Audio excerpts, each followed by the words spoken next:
Anteriormente ya hemos hablado de la importancia de la comunicación, de cómo eso que de alguna forma nosotros estamos realizando al momento de conectar con alguien, pues precisamente es ese intercambio de información, pensamientos, emociones, sueños y demás cosas. Sin embargo, diversos estudios han mostrado que solo el 7% de lo que nosotros decimos, lo que nosotros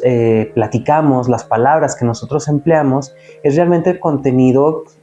como tal de la comunicación, siendo que otro 33% tiene que ver en cómo decimos las cosas, tonos de voz, algunas palabras dichas de una manera, si las alargamos, si las acortamos, etcétera. Y el otro porcentaje restante tiene que ver en la manera en que nosotros nos disponemos, es decir, nuestros movimientos, gestos,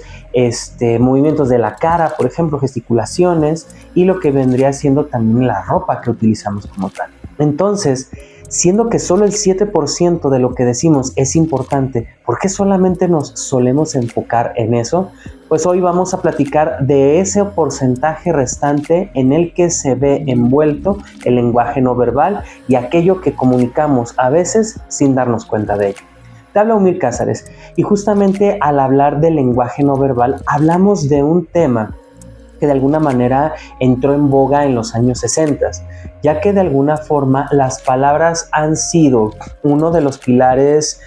comunes desde la lingüística, por ejemplo, y el estudio de la misma al respecto del tema de la comunicación, teniendo en cuenta sí los movimientos corporales, gestos, algunas de estas prácticas y dinámicas, pero no tomando la relevancia sino hasta en los años 60 con diversos estudios de escuelas americanas y sobre todo también de escuelas inglesas, en donde nosotros empezamos a observar cómo nuestro cuerpo y la manera en que nosotros disponemos de él, de nuestros tonos de voz, de la intensidad del mismo, además del contexto en donde nosotros nos encontramos, parece ser que comunican mucho más de lo que nosotros tenemos en conciencia, aunque sí, de alguna manera, nuestra intuición o nuestra parte inconsciente sí llega a captar estos mensajes. Me explico. Llega a suceder en algún momento que alguien me llega a decir algo, una palabra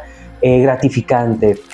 una felicitación, y de alguna manera puede ser que yo sienta cierta discordancia con el mensaje, es decir, ay, pues me dijo felicidades o me dijo que estaba muy contento por mí, pero hay algo que no me genera el hecho de que yo le pueda confiar el contenido de ese mensaje. Muchas de las veces pudiera pensarse, ay, está siendo muy mal pensado, o a lo mejor es un rollo tuyo, pero es aquí donde precisamente nosotros y nuestro cuerpo a lo largo de los años ha estado diseñado para generar e interpretar algunos micromensajes que a veces acompañan al mensaje que yo estoy diciendo con palabras, o también hacen que genere una discrepancia completamente al respecto. Es decir, es como si yo dijera, soy tan feliz, estoy tan alegre de que esto esté sucediendo. No concuerda el mensaje con lo que yo estoy diciendo en tonos de voz, en gesticulaciones, etc. Es decir, regularmente el lenguaje verbal, que son esas palabras, esos escritos que nosotros hacemos y que nosotros compartimos con los demás, se va acompañado y se corrobora o también generalmente también se choca en ese sentido con el cómo estamos diciendo las cosas. Por eso es importante saber que estos elementos son muy relevantes al momento de que estamos comunicándonos, porque a lo mejor hasta el hecho de que nos estemos comunicando de cierta manera nos da cuenta de que algo en nosotros está ocurriendo. A lo mejor no estoy tan bien o no estoy tan alegre como digo que lo estoy, y a lo mejor sí lo estoy pensando, pero algo en mí está manifestando que no lo está, o que está preocupado, o que está molesto, o que está temeroso, etc. Es decir, el lenguaje no verbal de alguna manera comunica, a veces sin que nosotros nos percatemos que comuniquemos. A veces no somos tan conscientes precisamente de nuestro lenguaje corporal y de lo que precisamente nosotros estamos manifestando con él. Es por eso que el paralenguaje, por ejemplo, que es la manera en cómo nosotros decimos las cosas, el tono de voz, las pausas que yo hago, la intensidad con la que yo pronuncio una palabra o un sonido, pues eso de alguna manera va a generar ciertas impresiones en los demás. Que claro, hay que aclarar en este sentido que los contextos son muy importantes. No es lo mismo, por ejemplo, aquí en México, en el norte de México, se habla, como dicen, de manera muy golpeada, de manera muy franca, de manera muy directa, lo cual pues es cotidiano en este tipo de latitudes, en diferencia y muy distinto a lo que vendría siendo el sur, en donde son más cantados, de alguna manera las palabras, tienen más modismos, tienen más precisamente ciertas palabras con mucho cuidado, con mucho tratamiento, y que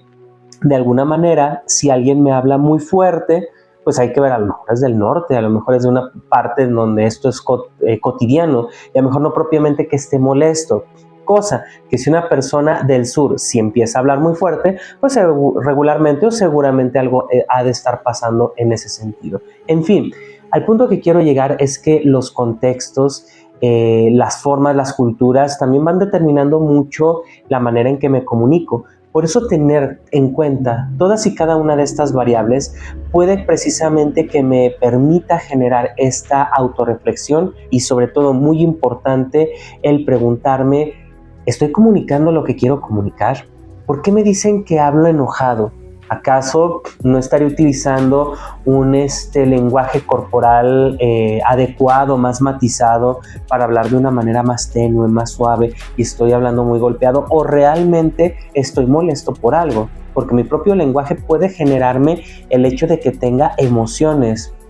o alguna circunstancia que no haya solucionado en mí, y que tanto mi forma de comunicar también me está comunicando ciertas cosas. En fin, aquí la parte importante es que también los estudiosos mencionan, el lenguaje verbal no se puede separar del lenguaje no verbal. Es decir, la palabra que yo digo no va ajena a mis gestos, no va ajena a mi vestimenta, no va ajena a mi estado de ánimo. Por lo que tratar de ser más acordes a lo que nosotros estamos tratando de decir nos va a generar una comunicación más eficiente, más práctica, y sobre todo que comuniquemos lo que queremos comunicar y no seamos una madeja de confusiones con los demás y sobre todo con nosotros mismos. Pues este es el video de esta ocasión. Te invito a que revises nuestros distintos contenidos en Instagram, Facebook, YouTube, TikTok, y que lo compartas a aquellas personas que consideres que esta información les puede ser de mucha ayuda. Estuvo contigo Umir Cázares y te saludo en una próxima emisión.